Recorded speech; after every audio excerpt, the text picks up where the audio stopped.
मजलिस-ए-इत्तेहादुल मुस्लिमीन के अध्यक्ष असदुद्दीन ओवैसी ने कहा है कि बीजेपी ने खुलेआम मुसलमानों के खिलाफ युद्ध की घोषणा कर है। जहां भी बीजेपी सत्ता में है वहां वो इसे लेकर कोई दिखावा भी नहीं कर रही है।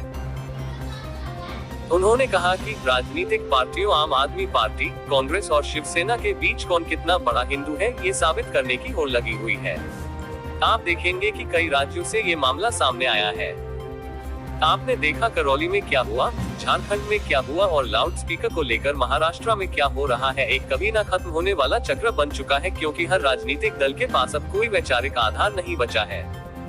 हर कोई ये साबित करने में लगा है कि हम बड़े और बेहतर हिंदुत्व की पॉलिटिक्स करने वाली पार्टी है।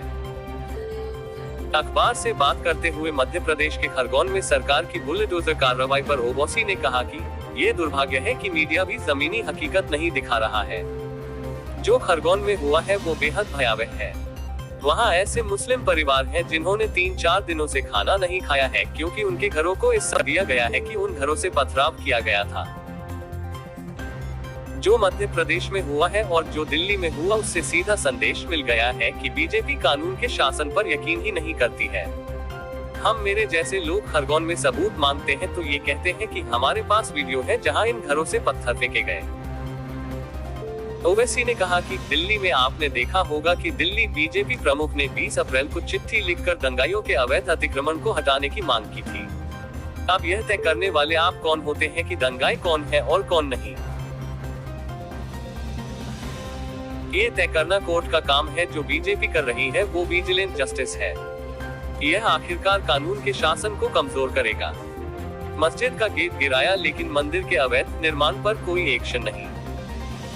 कानून के शासन और मौलिक स्वतंत्रता की गारंटी संविधान में दी गई है, लेकिन आज वो दांव पर है। हम देख रहे हैं कि आप बीजेपी स्पष्ट रूप से तय करते हैं कि किसका घर गिराया जाना चाहिए, क्योंकि आप जज जूरी खुद बन बैठे हैं। खरगोन हिंसा, शिवराज सिंह चौहान क्या बुलडोजर को चुनावी रथ बनाने की कोशिश कर रहे हैं? खरगोन हिंसा, विकलांग वसीम का सवाल, मैं कैसे दंगा कर सकता हूँ?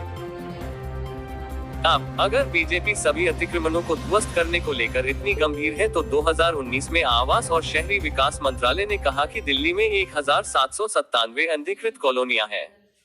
मैं बीजेपी सरकार को चुनौती देता हूं, क्या आप जाकर सैनिक फार्म, वसंत कुंज एनक्लेव, छतरपुर एनक्लेव और सैदुलजब एक्सटेंशन की कॉलोनियों पर बुलडोजर चलाएं।